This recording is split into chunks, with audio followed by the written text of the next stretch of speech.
Fresh paddock. One. That way. On a crisp November morning, what more could you want than a new field to frolic in, a tasty and nutritious breakfast delivery, and a bit of attention from the cameras.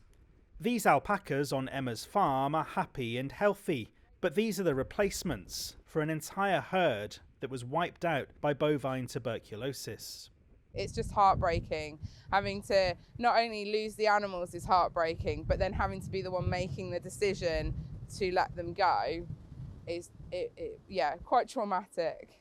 Over the past year, the farm has lost 48 alpacas to the disease, which has almost destroyed the business and placed a huge toll on its owners.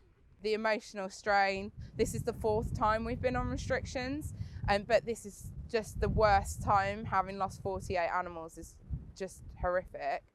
Emma believes that 12 of the alpacas she lost were unfairly killed after false negative tests. It brings back memories of Geronimo, the alpaca from Gloucestershire, who generated worldwide headlines and mass protests when doubts arose about his TB diagnosis. Emma wants the government to overhaul the testing system to avoid this happening again.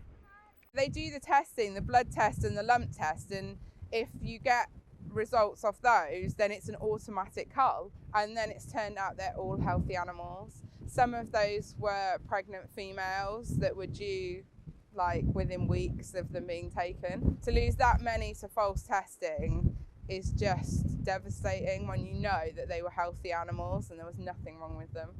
In a statement, a spokesman for the Animal and Plant Health Agency, which carries out the tests, told us, "While we're unable to comment on specific cases, we understand how distressing it is for owners whose animals test positive for bovine TB and work closely with them to provide veterinary advice. We understand the devastation bovine TB can have on farmers and rural communities and continue to do everything we can to reduce the risk of the disease spreading." Emma and her animals are hoping this is the last they hear of TB and they can focus on more important things, like what to have for lunch. Sam Blackledge, ITV News.